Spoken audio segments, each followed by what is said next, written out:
Before we start the podcast, I just want to talk to you guys about Anchor. If you haven't heard about Anchor, it's the easiest way to make a podcast, and let me explain why.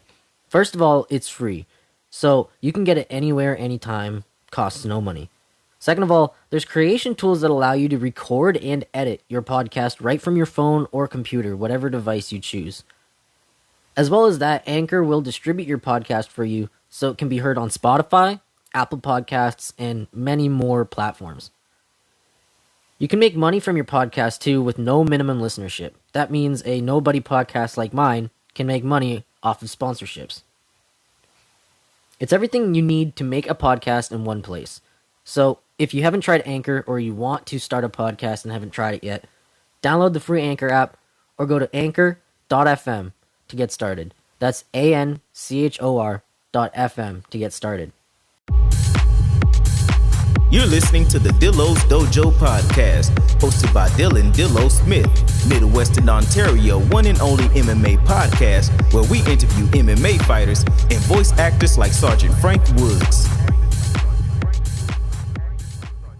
What is up, everybody? It is Dillo, and welcome to another episode of the Dillo's Dojo podcast. Today is episode 29, I believe, and I didn't want to continue on from last week's episode, but today we've got some topics to talk about. Obviously, later on in the show, we're going to be talking about the UFC event that just happened last night, which is Michelle Waterson versus Marina Rodriguez, I believe it was. Anyway, so first off, I wanted to talk about the Joshua Fabia situation again. So, if you didn't check my last podcast, if you didn't, catch my last podcast, Joshua Fabia is the founder and the head coach of the School of Self-Awareness, and that is probably the most ironic thing I've ever heard, because he's the most self-unaware person that I've ever heard of, that I've ever seen in the public eye. But anyway, so if you didn't catch my podcast last week, we covered that last week. A whole bunch of shit happened between Diego Sanchez and the UFC, and it all came ahead because of his head coach, Joshua Fabia. So what happened was, I believe, now that I've got the full story, I've been constantly listening to other MMA podcasts, watching videos, reading articles, and stuff like that in the week that's been passed. So what happened was, I believe in October, I want to say, for the Gaethje versus Khabib fight, they were on Fight Island, and during one of the fighter meetings, Joshua Fabia got a little upset because, obviously, at this point in his career, this was after, he was seen making Diego fucking do breathe in, breathe out yoga exercises during fighter workouts, and, this is past the rumor that, people in his gym were chased around the cage with a knife, and that was, like, their way of teaching them how to evade attacks and stuff, like, stupid shit like that. So, at this point, he didn't have a good reputation. He was kind of known as the crackpot in the community, and the entire MMA community was just shitting on him. That being said, not a single broadcaster of the UFC on any of the UFC broadcasts had talked bad about him whatsoever. But he decided that in this fighter meeting, that he was going to complain to the broadcast team and go on and on and on about how the broadcast team perpetuates these insults that the MMA community carries out on Joshua Fabia, and that the broadcast team doesn't do anything about it to stop those insults. Like, he's pretty much saying that the commentary team helps with those insults and further pushes it ahead by saying certain things on the broadcast, which, I'm going to say this for the record, I've never heard a single bad thing said on the podcast about Joshua Fabia, except for last weekend during the Dominic Reyes versus Yuri Prochazka event. Michael Bisping and I believe somebody else in the commentary booth made a little bit of a joke at Joshua Fabia's expense. So, other than that, I've never really heard the broadcast team talk shit about Fabia. So that was essentially what happened. It turned into a head when Fabia called the UFC asking for all of Diego's medical records. That leads all the way back to when he first signed with the UFC, when he won his tough finale. And I'm going to explain why that is a little alarming. Obviously, if you've listened to last week's podcast, you can skip this part.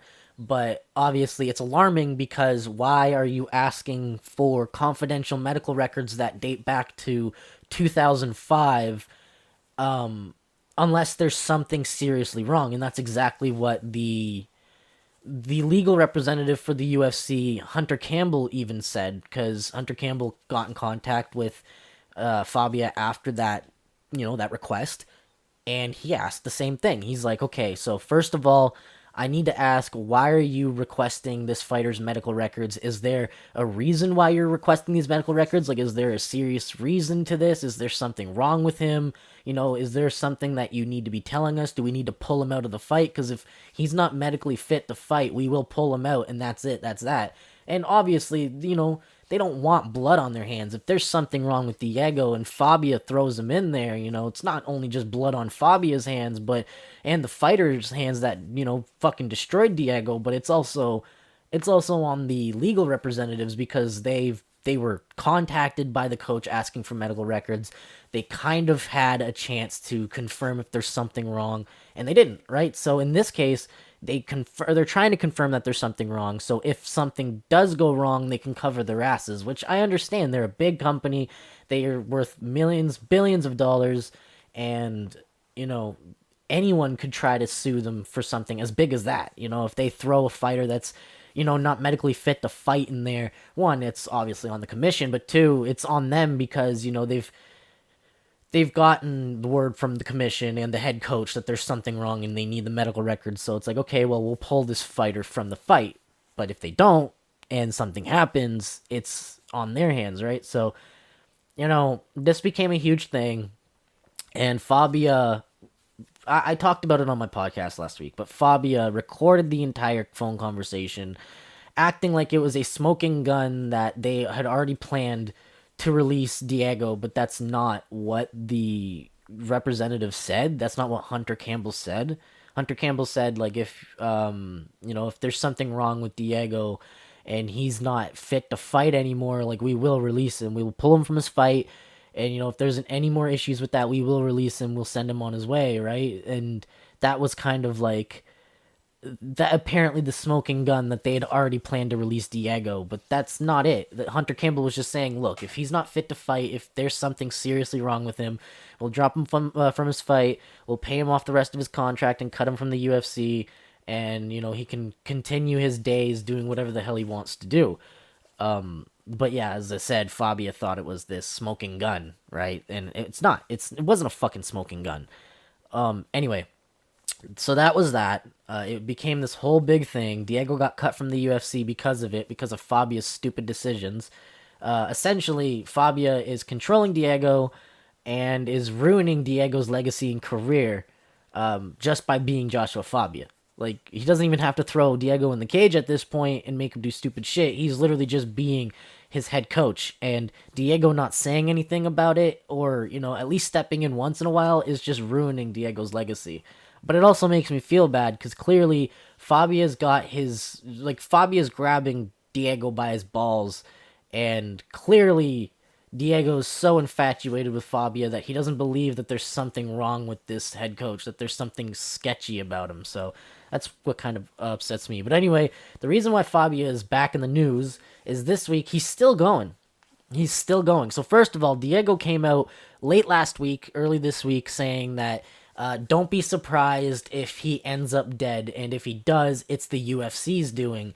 Citing that they've done this stuff before and that when it came to, I think, BJ Penn, there was this 22-year-old escort that was strangled in the same hotel room. And, apparently the body was near or outside BJ Penn's door. And for the police investigation, BJ Penn got questioned. And that was Diego's kind of there's my smoking gun evidence that the UFC tries unorthodox tactics to get back at you. No, in fact, it was actually just a regular police investigation. That happened back in 2006, and that murder was also solved in 2006, and it ended up not being BJ. And I don't know if Diego understands this, but that's kind of what the police have to do when it comes to a murder investigation. If it's in a neighborhood or in an apartment complex or in a hotel, they got to question everyone around that area where the body was found just in case there was any witnesses or there's somebody suspicious. That's just kind of how police investigations go, Diego. But anyway, that's not the only reason why Fabia is in the news. Like I said, Diego's going all batshit insane, saying that, he's thinking the UFC is going to fucking kill him and make it look like a suicide, stupid stuff like that. However, Fabia is taking it one step further and blatantly going out and accusing Dana White of sleeping with fighters. So, first of all, before I get into this, I do believe that Dana probably has had the hanky-panky with some of his female fighters. There is some fighters that I just don't understand how the fuck they're still in the UFC and how they still get the opportunities they get with the records they have, other than they've got to be slobbing on Dana's knob real deep. Because there's no way that Dana would give them these fucking opportunities. Like, there's people with, like, negative records that are, like, 6-7, 6-8, and they're still in the UFC. Like, Rachel Ostovich just recently got released, but her, like, she was absolute ass, but she has absolute ass, so that's probably why he kept her. Ronda Marcos is another one that I can think of who's, like, 10-10. Her fucking record's, like, 10 wins, 10 losses, or, like, 10 wins, 11 losses, something like that, and as much as she's been a UFC veteran, why the fuck is she still in the UFC? She's making the women's divisions look terrible by being on the roster and making it look like, okay, one of the contenders is like fucking 10-11. Like, that's not good. That just makes her look like a fucking journeywoman. But anyway, so that's why I think Dana probably does sleep with his female fighters. But that being said, Fabia came out with the allegations immediately. Didn't say that they were allegations, just straight up like accused him of it and said they were like acted as if they were fact, saying that that's what Dana does. Dana fucking sleeps with all the female fighters.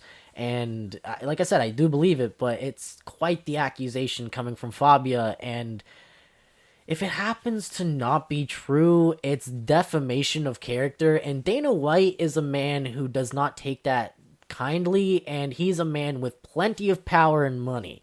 So, do you really want to be sued, Mr. Self-Awareness Coach? Because I doubt you have the money to deal with a lawsuit like that.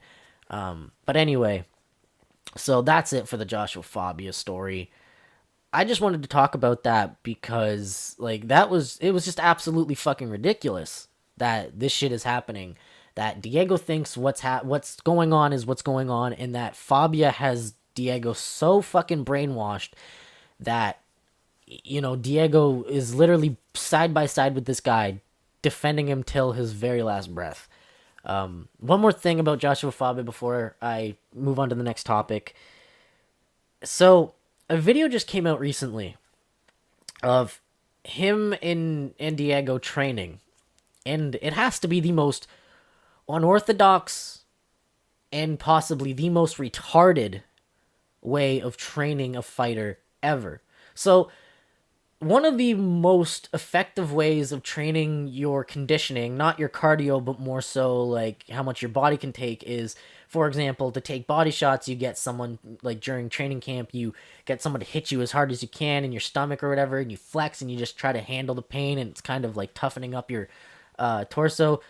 So, that's kind of a normal thing that fighters do to get themselves prepared for people who throw heavy body shots or whatever.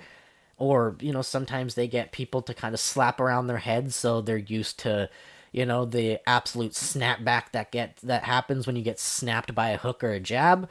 So, like, those are normal training methods. Well, Joshua Fabia took that one step further, because there's a video of Diego being suspended, not by any rope or anything, by Diego's knees. Like, Diego has his knees folded over a bar or something, upside down, like it's gonna be the fucking kiss from Spider-Man 1. And all of a sudden, you just see, well, actually, first of all, Diego has his hands up, covering his face, but the entire time, Fabia is throwing strikes at Diego's head as Diego's hanging upside down, all the blood rushing to Diego's head and everything. Not only that, but he's throwing head kicks, like heavy head kicks, like head kicks that look like they're snapping and they're jiggling Diego, like wobbling him like a punching bag. Like, they're heavy kicks. And I shit you not, this was what they called a training method. No, sir. You are giving your fighter more brain damage than he needs. But anyway, to end things off on the Fabia, because I'm done with the Fabia situation now. Joshua Fabia, I know you're probably not listening to this, but if you are, you're a fucking con man. You're only in this for the money. You are not a real coach. You are the most unaware person for a self-awareness coach ever. And I would be glad if you went bankrupt. So get the fuck out of the MMA community. You are not a real coach. You are absolute ass. I guarantee anyone on MMA Twitter would slap your ass around like you're the redheaded stepchild. So just fuck off. Go find someone else to fucking con and leave Diego alone to live his life. Please. God, please. Anyway, moving on. We've got a couple of things to talk about before we get into the UFC event. Bellator 258 was on Friday night, and the night before that, it was PFL 3, Season 3, but the third PFL event of Season 3, which had the debut of Kamaru Usman's brother, Muhammad Usman. I've talked about him on the podcast before when he fought for Titan FC. He showed why the Usmans are as great as the Usmans are, and he's just a big boy. So he made his debut, as well as Fabricio Verdum made his debut, and as well as at Bellator, Sergio Perez finally fought for a title. Yoel Romero got cut from the fight, so last minute Anthony Johnson made his debut against some dude that I don't remember the name of. Just a bunch of shit happened in the last couple days in terms of mixed martial arts that I want to talk about. So to start things off, we'll start off with PFL. I actually wanted to talk about PFL in general before I get into this week's event. So the PFL this season has had incredible people in the roster. So we have people like Fabricio Verdum, obviously, who made his debut Thursday night. But we also have Rory McDonald and Clay Collard and, Lance Palmer, people like that. Brandon Loughlane is another guy who was supposed to get signed to the UFC, but because of some stupid picky thing that Dana decided to pick on him for, he didn't get the contract. So instead, he showed how good he is in the PFL. So yeah, there's just been a lot of people who've made their debuts in the new organization. Rory McDonald did an incredible debut. I think he was I don't remember if he was up against Clay Collard or somebody like that, but I remember him finishing his opponent by first round rear naked choke, which was pretty fucking sweet. And Lance Palmer lost for the first time, which was really surprising. That being said, I wanted to talk about the Muhammad Usman fight and the Fabricio Verdum fights of this weekend, or not this weekend, sorry, this Thursday, because, again, an upset, and both upsets, because, so first of all, it was Fabricio Verdum versus this, Fahea guy, and Muhammad Usman was up against, I don't remember, I want to say some, Russian dude. I'm assuming it was some Russian dude. Anyway, so Muhammad Usman, he's a big guy, he's a heavyweight. I was so surprised watching this fight because Usman is very good with his wrestling. He's just like his brother, strives for those takedowns, very strong with the takedowns. But this guy dropped Muhammad Usman in the first round. He recovered, but just the fact that he dropped Muhammad Usman like that, like a sack of potatoes, was just really surprising. So that kind of kicked things off to begin with. But as the fight went on, Usman kept attempting his takedowns, which, after the first one, they just really weren't landing.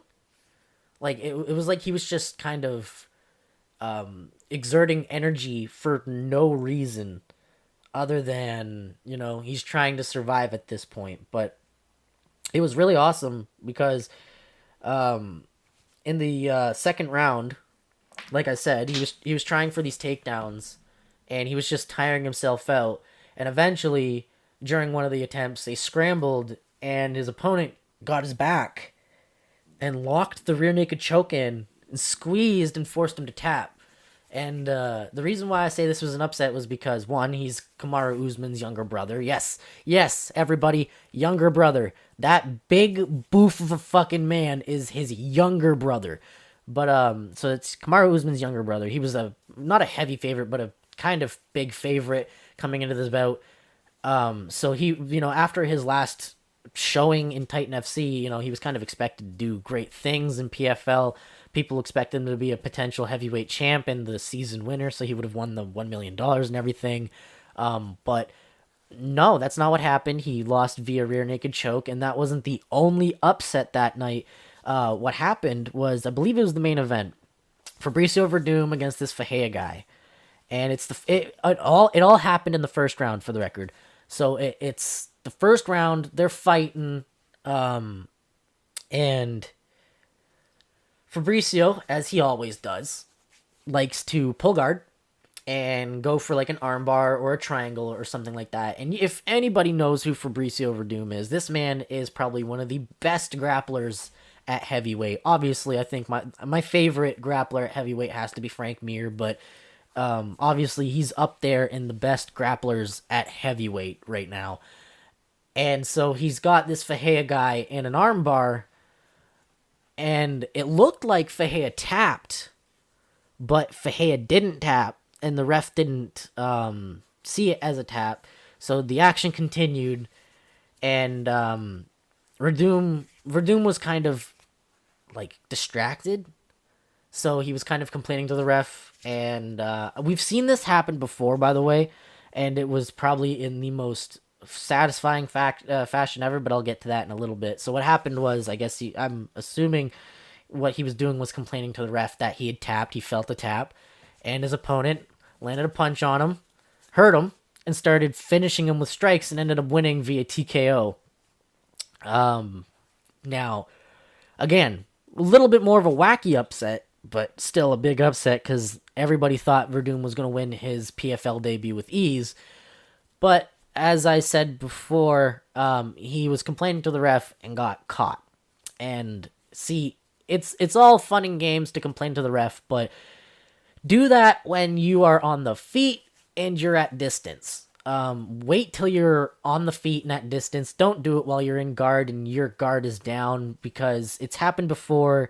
And like I said, in the most satisfying way, I remember it was, I want to say, Nate Marquardt versus Husamar Paul Holleris, and Husamar got him in a heel hook that Nate Marquardt got out of, like easily, like slid out of. So Husamar was complaining to the ref that he was all greased up and stuff. In the middle of the fight, he's protesting, saying that he's greased up, and as he's protesting to the ref, Nate Marquardt lands a nice right hand on that go, like, diving down on the ground, lands, and then he just finishes Husamar by TKO.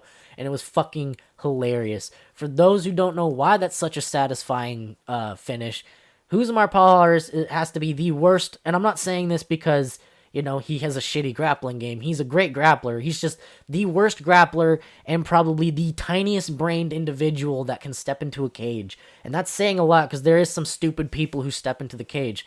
But this man, he'll get you in a armbar or a heel hook, something that destroys your ligaments on your joints, and he will squeeze and squeeze and squeeze even after you're tapping. It doesn't, like, he doesn't let go until the ref comes over and tries to pull him off, and even then, after like maybe 1 or 2 seconds of the ref trying to pull him off, he finally lets go. This is how fucking bad this man is. So when we see him lose in such a wacky way, it is so satisfying because this man literally is out there to hurt people's careers, not just win fights. He wants to permanently damage them. He may not fucking make that obvious with his, like, the way he speaks and the way he goes about himself, but his actions in fight have to be the most retarded that I've ever seen. The ref, like, the guy is tapping on you. He's not hitting you. He's not hammer fisting you. He's gently tapping you, like slapping your leg or whatever he's tapping on. He's tapping. Obviously, he's tapping. You win. So you should be letting go right there. But whatever, you're taught to keep going till the ref steps in. Well, the ref stepped in and he's grabbing at your arm that's squeezing on the fucking joint for at least 2-3 seconds, and then you finally let go. Like, That's telling me you just want to permanently damage your opponent, which has to be the shittiest fucking shit that I've ever heard or seen. But anyway, Uzman Palhares lost to Nate Marquardt in pretty much the exact same fashion that Verdum lost on Thursday. Verdum is trying to appeal the decision now. I think he wants it overturned to a no contest or something. I doubt that's going to happen, but wackier things have been done in the commissions, so we'll see. But anyway, that's it for the PFL. I just wanted to talk about that real quick because, like I said, 2 big upsets on Thursday. But on Friday next, we had what was just a great Bellator card, honestly. I don't really talk great things about these Bellator cards, but, it's not my first Bellator card that I've watched like this, but it's my first that I've watched like this in a while. I haven't watched a Bellator card since probably Bellator 170, their New York City pay-per-view, whatever, their Madison Square Garden pay-per-view. I haven't watched a Bellator event from front to back in a long time, and I watched this event from front to back, and it was actually really enjoyable. They had some incredible fights on there. Like, the main card was stacked alone. We had Sergio Perez and Juan Archuleta for the bantamweight title in the main event, and then in the co-main event, we had fucking why do I keep saying Yoel Romero? Anthony Rumble Johnson versus the guy who stepped in for Yoel Romero. And then we had, I believe, not Patricio, but Patricky Fieri, his older brother, up against Peter Queally. And also on the main card to finish things off, we had MVP versus some other dude, and all those fights were pretty enjoyable, honestly. And even the prelims had some lesser known guys, some pretty known guys from me I've been watching Bellator for a little bit now, but some lesser known guys that fought on the card, and they were absolutely amazing fights, very back and forth, just absolute grit and brawling. It was fun, but I'm here to talk about the main card because, first off, MVP winning his fight by doctor stoppage. So there was 2 doctor stoppages. One was an upset in my opinion because I didn't see it coming, but the second one was just holy shit. He kicked his opponent in the face so fucking hard that not only did he drop him for a second, but after the fight, like after the round, his nose was so badly broken that the doctor had to put a stop to the fight. His nose was absolutely flattened. If anyone's ever seen the picture of Mike Perry during Vicente Luque's fight, like when he was fighting Vicente Luque, his nose looks like that, just not completely on one side of the face. Instead, it's still in the center of his face, but it's flattened, like actually flattened. It was bad. But so MVP yet again crushing another can. And then that led us to the Patricky Fieri fight and Peter Queally. And like I said, I was really surprised that this fight happened. So it was a great fight between the two guys. They were both trading heavy strikes. But I thought that Patricky was doing a decent job. Peter Queally opened up a cut that was just dangerously close to a compromising area. So after the second round, the doctor put an end to the fight, but like I didn't expect that to happen. I thought, first of all, I didn't think Peter Queally was going to put it on Patricky as much as I thought. But second of all, I thought Patricky was going to win a lot more dominant than I thought. But that fight surprised me in many ways, not just the finish, but just how Peter Queally actually performed that night.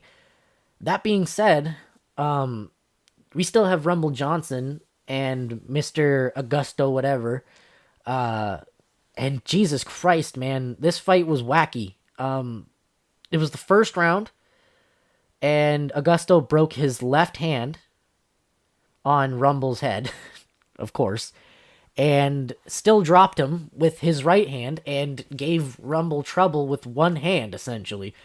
Rumble looked pretty bad. I'm not going to lie. He looked pretty bad against this guy.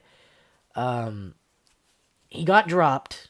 He was having trouble later on in that round after he got dropped, by a man who had a broken hand. But fortunately, because this is Rumble, and you can always count on Rumble's power, in the second round he lands a nice like hook, or like kind of like an overhand or something, that just drops him, just drops Augusto clean like a sack of potatoes. And it showed that Rumble has never lost his power yet. And to cap things off, we had an absolute sensational performance by Sergio Perez, completely outstriking Juan Archuleta, out-grappling Juan Archuleta. I think maybe only one round he had an issue with Juan Archuleta. Beyond that, it was all Sergio Perez from there on out. Ended up winning a 50-45, 49-46, 49-46 decision. And it was a really fun fight. Both guys were kind of back and forth, but it was clearly Sergio's night. Sergio was just doing very well, outstriking Juan Archuleta. And even though he was outstriking Juan, he was very complacent with how he was fighting, very calm, very composed, choosing his strikes. He did very well at counter striking as well. He wasn't just rushing ahead with strikes, he was counter punching incredibly well. His grappling was on point that night, so he ended up winning the Bellator bantamweight title. So finally, a Pettis brother holds gold once again. But anyway, that's it for the first half. I will see you guys in the second half, and we will be talking about Michelle Waterson versus Marina Rodriguez. I'll see you guys in the second half. All right, so before we get into the main card and all of its fights, I actually wanted to just say that it's probably not going to be too much of talking about them. There really isn't much to talk about in these fights. I just think the card wasn't that exciting at all. So, I felt like there really wasn't much to talk about except for the Gregor Gillespie versus Carlos Diego Ferreira fight, and that was just absolute chaos on the ground until Gregor Gillespie just finished him with strikes. It was fun. It was just all out fun, and I believe it ended up winning performance of the night or fight of the night. But anyway, the rest of the fight night wasn't the greatest, so we'll get into that, but we'll breeze by them very briefly, because next week UFC 262 is happening, and I want to talk about those fights, because I don't know, just the whole opportunity for a new lightweight champion is just going to be exciting to me. But anyway, let's just talk about the fights first. So the main card started with a middleweight bout between Phil Hawes and Kyle Dawkis, and that fight was okay, but Phil Hawes just completely showed a masterclass of pretty much all of his skills. Kyle Dawkis tried to take him down several times. I think it was 7 takedowns in total, I believe, and he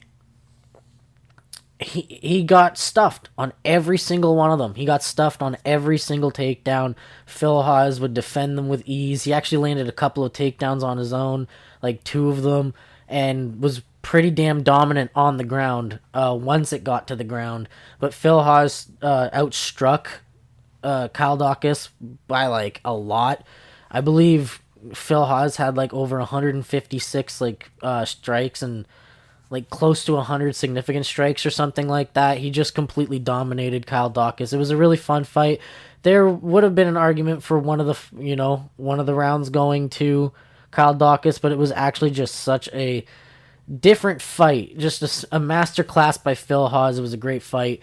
But like I said when I was talking about this card, the next fight, the lightweight bout, it was a catchweight because Diego Ferreira, I believe, missed weight by 5.5 pounds, or 4, I guess, 4.5 pounds, because the lightweight limit is 156 unless you're in a title fight. But anyway, so this was originally supposed to be a lightweight fight, but it ended up being a catchweight fight, and this was just absolute chaos with both guys hurting each other. And then when it was on the ground, it was anybody's game there too. Gillespie would fucking threaten with submissions. Ferreira would threaten with submissions, heavy shots. They were scrambling, and it was just back and forth the whole time. Second round, though, because Fahea almost had Gregor Gillespie, I believe, and just completely gassed out because he was trying to finish Gillespie and he couldn't.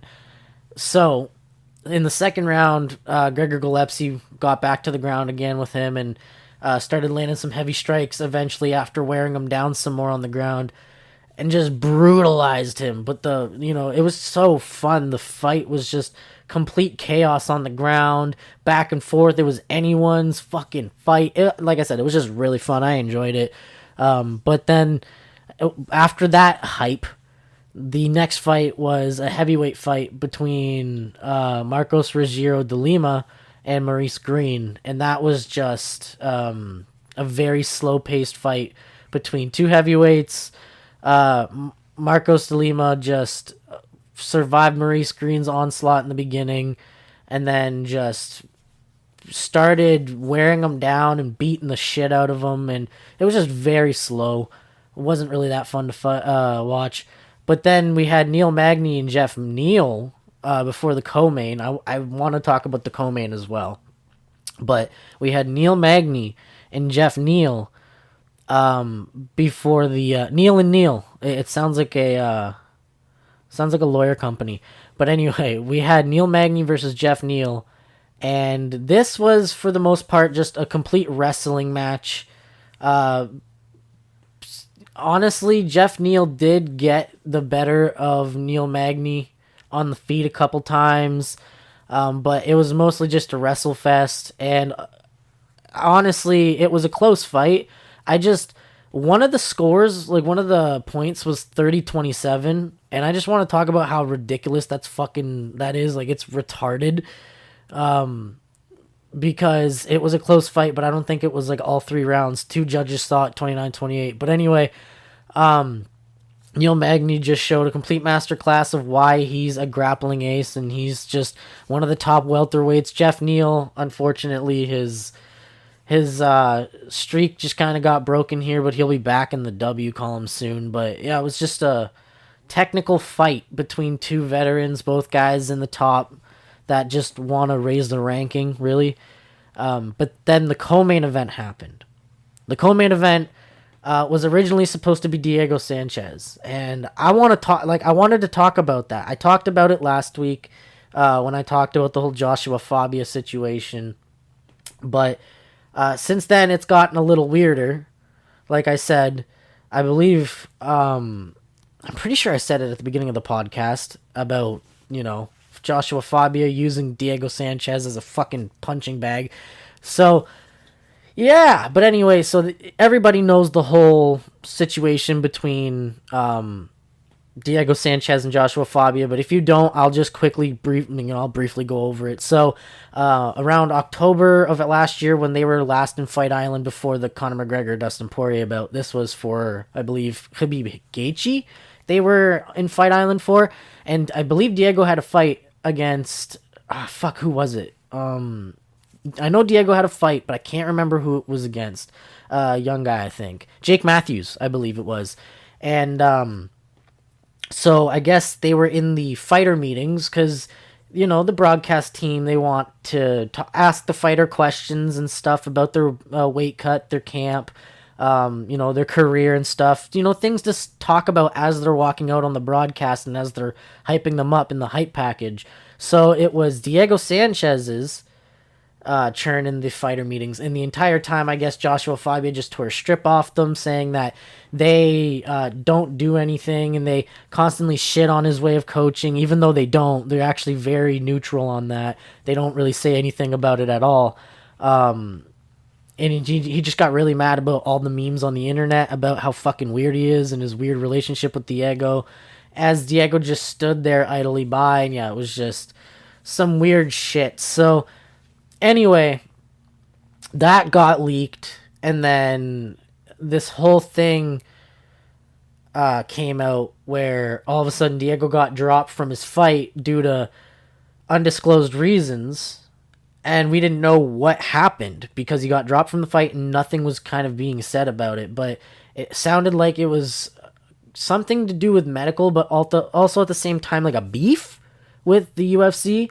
But it ended up shortly after that video of the fighter meeting back in October came out, Diego got released from his contract at around the same time that I believe Diego released a video of Joshua Fabia on the phone with Hunter Campbell, the UFC's legal exec, or legal rep, whatever. And it was just some weird shit where he requested medical documents for Diego, but wouldn't specify why.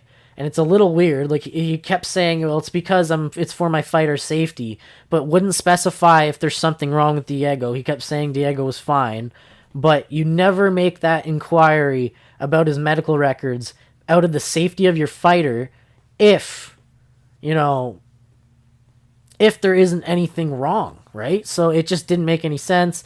And he thought that was the smoking gun that at some point, at some point in the call, Hunter Campbell said, well, if there's, to save our ass too, we don't want anything to happen to Diego. So, you have to tell us if there's something wrong. We'll pull him from his fight post haste. And, if he wants to retire, we'll pull him from we'll buy him out from his contract in his fight, and we can go our separate ways. And that was apparently the smoking gun that Hunter Campbell was going to release, or the UFC in the larger sense was going to release, Diego Sanchez. So yeah, it was just some fucking stupid ass shit. Anyway, so Alex Morono stepped up on like a week's notice to take Donald Cerrone up. And I don't know what's going on, man, but MMA Twitter has just been hate bonering for Cerrone recently. And it's because of, I guess, some comments he's made in the past. There's clips of him on the JRE podcast saying faggot and like other homophobic slurs and transphobic things. At one point, I believe he's called Bobby Green the N-word or something like that. Just stuff like that. Some kind of, sketchy things.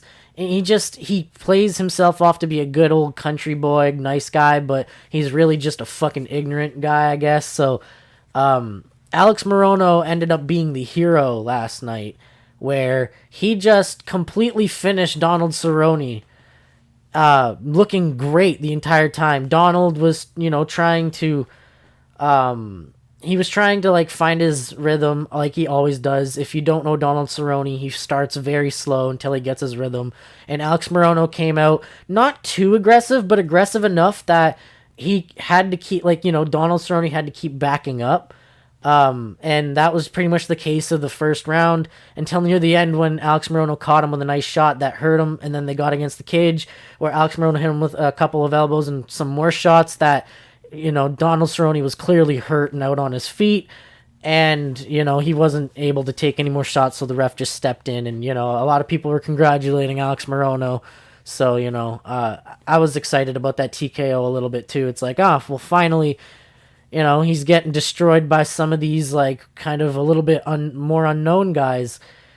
It's kind of, nice to see that he's kind of getting the wake-up call he kind of needs. But anyway, that left us with our main event, and it was a long and treacherous one, but I'm glad these girls stepped up. Like I said, it wasn't a good fight. It was very boring in my opinion, but Marina Rodriguez did what she had to do to win, and Michelle Waterson stuck to her game plan and fought the way she wanted to, and she thought she would have won. But like I said, I'm actually so happy that these two girls stepped up and got the main event, because if you guys didn't know, we lost our main event, I believe, like a week before the fights, because it was TJ Dillashaw and Corey Sandhagen originally. And in fact, if you look up UFC results on Google and, go when you scroll over to the side or whatever on that red box that shows the results, and you click before UFC 262 up, coming up this week, it actually, if you just type in UFC results, it's just going to show up. It still says Sandhagen versus Dillashaw, so it was kind of very short notice, but good on these girls for stepping up. Marina Rodriguez, however, did a great job in out-wrestling Michelle Waterson, out-striking Michelle Waterson. Michelle Waterson fought a great fight, though, but it was a very slow-paced fight of Marina Rodriguez just kind of fighting that, slow-paced defensive fight. And honestly, it was a good fight. in my opinion, for, a main event on short notice. It was good in the sense that, it was originally going to be a 3-rounder. All right, these girls stepped up and took a main event. It was originally a 3-rounder. They never trained for 5 rounds. It was originally a 3-rounder, and they can only go so much. So it's like these girls are going to get exhausted halfway through the third or after the third and into the fourth and fifth, the championship rounds. So, they fought a great fight. A slow-paced fight, but a great fight nonetheless. And Marina Rodriguez ended up winning 48-47, and then two judges scored at 49-46, so it was a great showcase for Marina Rodriguez, just kind of in a very close fight defining her win. So it was a great showcase for Marina Rodriguez. It kind of skyrockets her in the top 3 now, kind of puts her in that women's flyweight title contention possibly, but I'm going to be real before I end this and go to the UFC 262 preview. I don't know if she's going to be a match for Val, dude. Like, I really don't know if she's going to be a match for Valerie.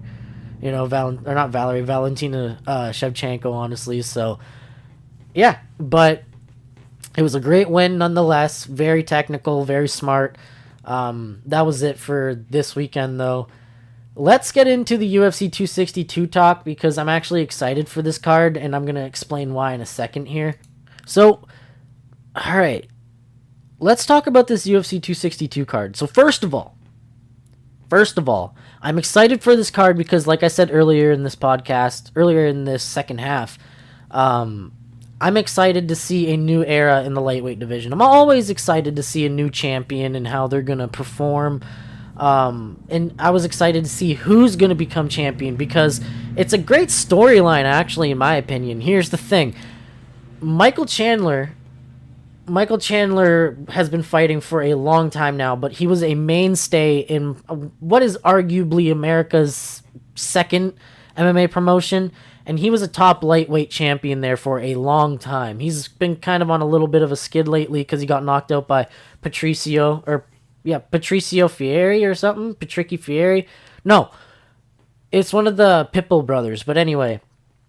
So he won his last fight on his Bellator contract against Benson Henderson via KO. Very nice KO, by the way. And tested free agency, got signed to the UFC, and won a very quick knockout against a war-torn Dan Hooker. So he got awarded the title shot when Khabib officially retired. But then on the other side, there's Oliveira, who's been in the UFC for, I think, 10 years, 11 years, something like that, maybe a little bit more. 28 fights in the UFC. This man is on an 8-fight win streak coming into this bout. And I'm telling you, I'm usually not biased on main events unless I don't like the person. I like both guys, but for some reason, I don't know, man. Like, I'm excited. I want to see Charles win. Like, I have a feeling because, leading up to this whole fight, even the last week, I don't know how he's going to be during, like, fight week, but even this last week, Michael Chandler's been pretty goddamn confident. So I really want Charles to win. I can't wait to see Charles to win if he does. But like I said, that confidence in Michael Chandler fucking scares me because he was the same against Dan Hooker, and look what he did. Look what he did to Dan Hooker. Like, that's all I gotta really say is look what he did to Dan Hooker. He just completely smashed him, tricked him, and just smashed him. But anyway, that's why I'm excited for this event. And plus, Tony Ferguson's back in a crowd. Let's see how that, affects him. Maybe he might actually beat the brakes off of Benilderius. But Benilderius is a surging top contender, a young guy. He's honestly a very good fighter, very good grappler. Decent stand-up, but very dangerous on the ground. Incredible wrestling. So I'm excited to see how this fight goes because if Tony's back in front of the crowd and he wants to impress, he might start doing some fancy shit on the ground. He might catch Benil with a submission, but I don't know. But those two fights really interest me. But I'm here to talk about the whole card and give my predictions for the main card. So in the first fight, well, not in the first fight of the night because it's not the early prelims, but on the actual TV prelims, not the Fight Pass prelims, we've got Andrea Lee and the other Shevchenko sister to start things off. Then we got Jordan Wright and Jamie Pickett. And then in a featherweight fight, we have Lando Venata, who's kind of been a mainstay in the UFC despite having a mediocre record because he's just so goddamn exciting in every fight that he's in. And then to headline the prelims, we have Jacare against Andre Muniz. So those are just great fights in general. But we're here for that fucking main card. Let's be honest. We're here to talk about the meat and potatoes, aren't we? So, first up, this is going to be a barn burner because on one side, we have Shane Burgos, who is no slouch on the ground, but he's a brawler through and through, and he loves to brawl.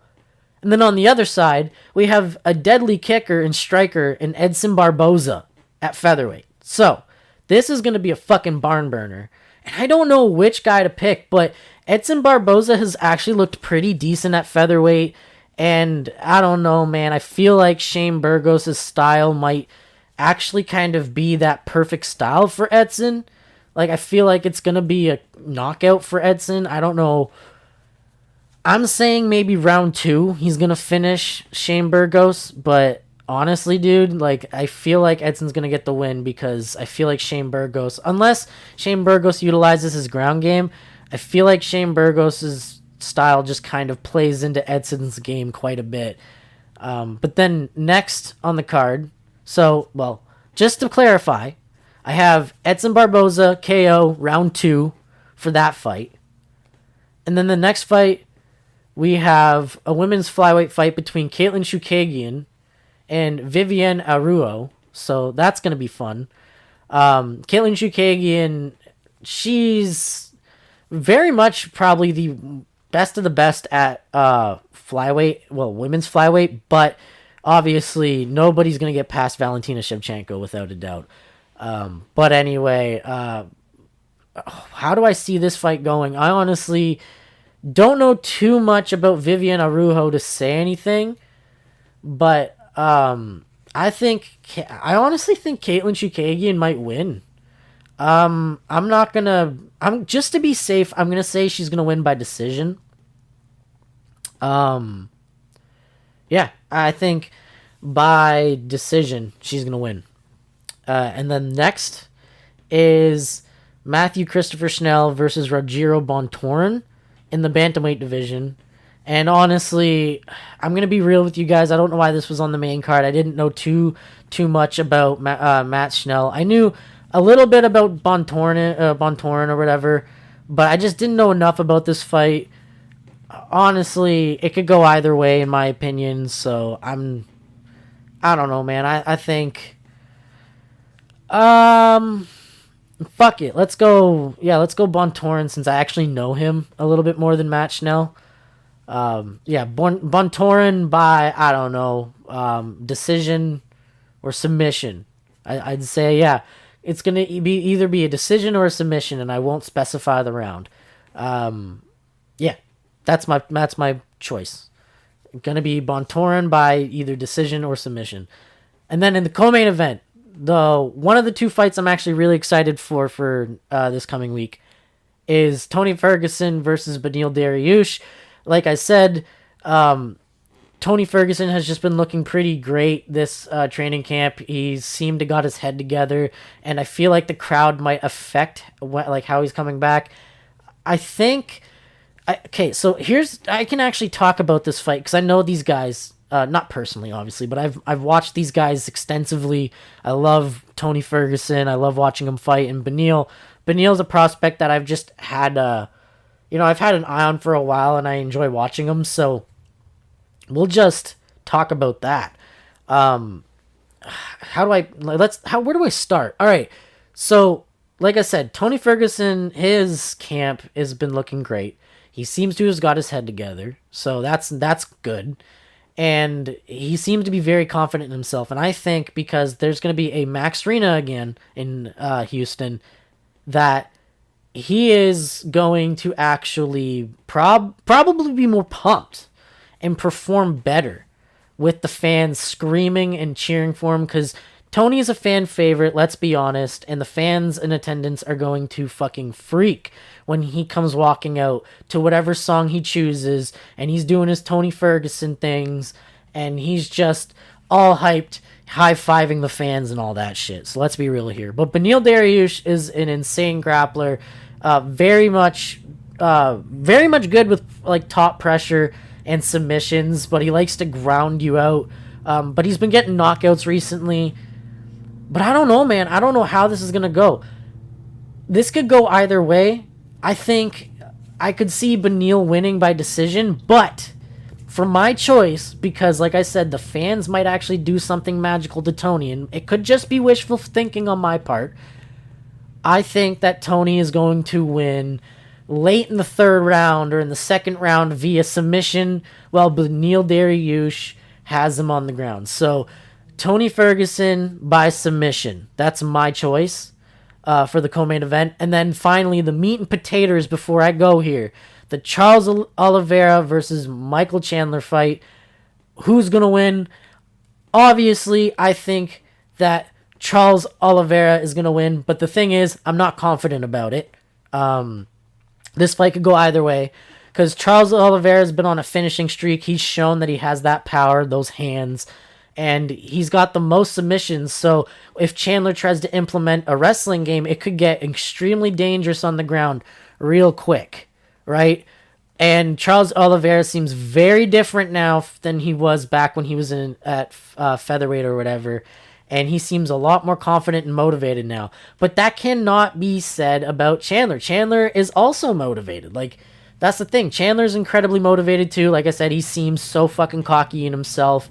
And that could be his downfall. But last time Chandler was so confident, like I said, it knocked out Dan Hooker, who couldn't even get knocked out by Dustin Poirier. So that's kind of something, right? But anyway, yeah, I'm curious to see how this fight goes. I think that Charlie Olives is going to win by like a late fourth round KO or TKO. Otherwise, I see Chandler finishing him early with that fucking beaming confidence. So I think Charles Olive by like a late TKO. That's what I got as. Hopefully, we see Charlie Olives and we'll have the new Olive era. That's so fucking bad. Yeah, please shoot me for saying that. Anyway, I'm excited for next week or this coming week's fights. It's going to be fucking incredible. We have a great pay-per-view. And then the week after that, we have an awesome fight night. I mean, not on paper, but the main event is going to be awesome. We have Cody Garbrandt, who is just a rumble-tumble guy and loves to knock people out, who can knock people out, against a fellow boxer in Rob Font, who just loves to be precise and hit hard and lure people into that lull of sensibility where it's like, okay, yeah, I can box with you.